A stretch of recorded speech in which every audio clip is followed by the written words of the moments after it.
Hello everyone, I'm the Enforcer, and welcome to the breaking news. Please make sure to like, comment, and subscribe, and support us on Patreon, link in the description below. Our breaking news takes us today to the city of Moscow, where we have heard that a massive drone attack has been levied against the city, and we are now seeing the effects as the morning hours are beginning to break, and video footage is coming out from Russian sources showing the damage that was caused to the financial district of the city of Moscow. We can see the camera person in this clip here looking around and trying to show us the drone that is coming in. We can then see the explosion there on the side of the building. And we can now see people gathering around, going down into the area to try and survey the damage that was just caused by the recent explosion. More picture evidence began to circulate showing that one of the buildings inside the financial district was hit and serious damage was caused to one floor of the building. From what we understand, this is a specific bureau within the Russian government, and the target was once again not civilian. This was a military target. The ministry that is within this building is the Russian Ministry of Technology, a part of the Russian government that its primary task is to, of course, try and figure out how to produce new technologies or to completely invent new technology from scratch. The offices were heavily damaged. From what we understand, they may have been completely knocked out or destroyed. And it appears that the Russian Ministry of Technology is going to be having a very difficult time figuring out the whole technological side of things, and it appears that the brand new technology that was used to slam into the side of the building appears to have eluded the folks inside of the Bureau on how to produce it or how to really fight against it. Regardless, the damage was significant, and this attack only occurred 2.5 miles away from the Kremlin. If we zoom into the city of Moscow here, we can see the Kremlin fortress right over in this area where the mouse cursor is circling, and just 2.5 miles away is the Moscow city area right here, where all of the modern buildings inside of Moscow exist. And it does appear that this attack is once again showing that the Ukrainians, or at least Ukrainian-sided forces, are beginning to become more bold and brazen with their attacks against the Russian government and the kind of damage that they aim to inflict onto the Russians. Surprisingly, almost immediately after the attack, just hours later, the Ukrainian government made a direct statement about these attacks, and the statement was a first of its kind in history for any attacks that have been revolving around the area of Moscow. And it also came from someone that really makes it very hard to refute these claims or statements that the Ukrainians were the ones behind this attack. And those statements came from none other than President Volodymyr Zelensky. President Zelensky has come out today and said that he would like to see the war change direction, where instead of Ukrainian cities being attacked, Russian cities and Russian territory would be attacked, and the strategic targets within those areas would be damaged or destroyed. According to a quote directly from President Volodymyr Zelensky, Ukraine is becoming stronger. The war is gradually returning to Russian territory, to its symbolic centers and military bases, and this is an inevitable, natural, and absolutely fair process. Of course, quote by Zelensky.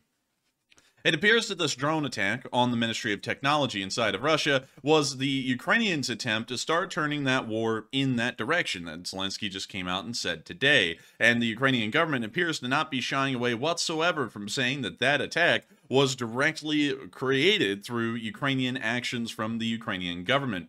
And so this is the first confirmed Ukrainian drone attack on Russia since the beginning of the war, outside of the Tu-141 drone attacks that occurred on the airfields of Saratov and Ryazan around December of last year. This is also something that I don't really know what the response will be. The Ukrainians have never come out and openly admitted to any drone attacks that have occurred on Russian territory, outside of the attacks on Ryazan and Saratov. And considering that this happened 2.5 miles away from the Kremlin, where Putin is most likely at during that attack, it begs the question of what will the Russians do? There's not really much they can do in terms of trying to escalate the war. It's not really like they can pull a counteroffensive out of thin air and begin to push the Ukrainians back in their own country. Currently, the Russians are being pushed back in most areas in the south and Bakhmut, and also their current counteroffensive in the northeast was thwarted already just within the course of 2 days. So we know that those responses are not going to be possible by the Russians. However, there are other responses that the Russians could conduct. For example, the use of tactical nuclear weapons, or the use of really any kind of drone or missile attacks like we have seen in the past. And we've heard a statement about tactical nuclear weapons, although not directly related to this instance, today from Medvedev, who is the Prime Minister of Russia. According to Dmitry Medvedev, He said, "We'd have to use a nuclear weapon if the Ukrainian counteroffensive was successful." The specific Ukrainian counteroffensive that Dmitry Medvedev is talking about is the Ukrainian counteroffensive in the south of Russia, aiming to strike at Melitopol and split the Russian forces into two. This is something that is been floating around a little bit, but nobody has really known if the Russians would seriously do something like this or not. The odds are that they probably wouldn't try and conduct a nuclear attack, considering that many of their offensives have failed before, and they have been uprooted from strategic areas times before as well. For example, in the Kharkiv area, in the Kherson area, and also in the Battle of Kiev, which honestly, as far as the implication of the war and how it would turn out, were as important to the Russian war effort as losing Melitopol would be as well. And it does appear that many of y'all have had some very interesting comments to make about this, and we've actually run a quick poll while this news was up to see what many of y'all are thinking about this current situation on our Twitter page. You can follow that link in the description below. According to the poll, Medvedev claims that Russia would be forced, quote-unquote, to use a nuclear weapon if the Ukrainian counteroffensive is successful, according to a presidential decree. Do you believe that Putin would carry out Medvedev's threat? Only 8.7% of y'all said that Putin would carry out that threat without question. 7.2% of y'all were undecided. 26% of y'all thought it was likely, but most likely not going to happen. And 58% said that Putin would outright not do something like that. And the poll results are incredibly interesting and quite telling, because it does appear that throughout the multiple threats that the Russian Federation has given, they have lost the idea in the public's eye that the Russians will ever follow through on a nuclear threat. We have heard nuclear threats issued about just about anything since the start of this war, whether it be the supply of further weaponry to Ukraine, whether it be tanks, aircraft, artillery, HIMARS, etc. We have heard nuclear war threatened about economic sanctions. Nuclear war has been threatened over literally everything. And at this point, it appears that the public, according to this poll, is not really buying nuclear threats anymore, and most people believe that they are incredibly hollow. And of course, the historical instances that we've seen so far in the war would lead us to believe that these threats are in fact hollow. There's not really much behind them, and every single time we've seen threats like this levied before, nothing's ever happened. And one of those specific threats was about the Kerch Bridge. Some of y'all may remember that back in the day, before the Kerch Bridge was ever attacked for the first time in October of last year, in 2022, the Russian government stated that if the Ukrainians had attacked or destroyed the Kerch Bridge, they would begin to use tactical nuclear weapons in Ukraine, and it put a lot of heat and a lot of apprehension around attacking the bridge, because nobody really knew if the Russians would carry through on that. Of course, an attack in October of 2022 would occur, largely destroying the road span of the bridge, and once it was finally operational this year, in July of 2023, the bridge would be attacked and knocked out once again. And we can even see video evidence of that today as a railroad, as a train passes by on the railroad bridge and shows us that the bridge is still in incredibly bad condition. We can see the knocked out road spans right over there, and we can see that limited road traffic is being allowed to cross due to the unavailability of multiple road lanes and also the structural integrity of the bridge.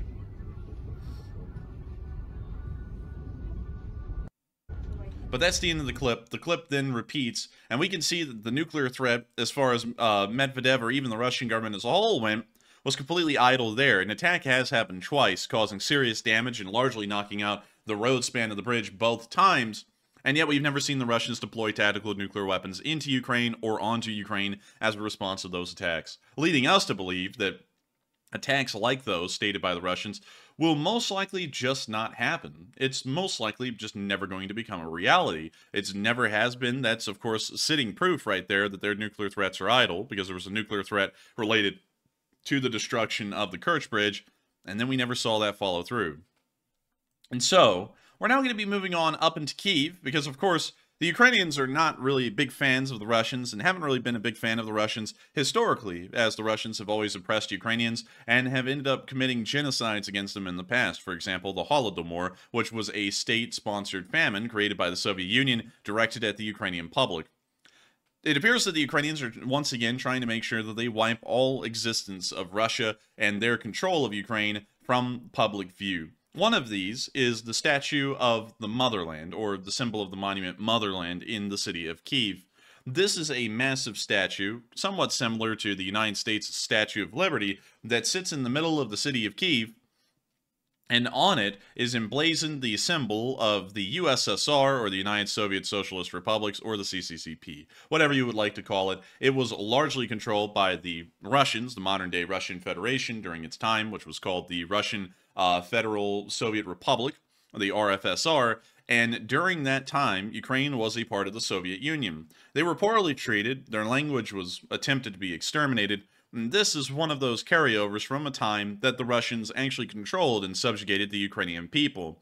And the symbol on that statue has stood there for 30 years after the Ukrainian independence in 1991 as a stern reminder to Ukrainians of the kind of atrocities and the kind of life that they once lived under Russian rule. The Ukrainians have stated that this will be no more, and the shield of the motherland statue will be disassembled and will be reassembled with the Ukrainian trident clearly placed onto the statue. And the statue's name is also going to be changed as well to Mother Ukraine.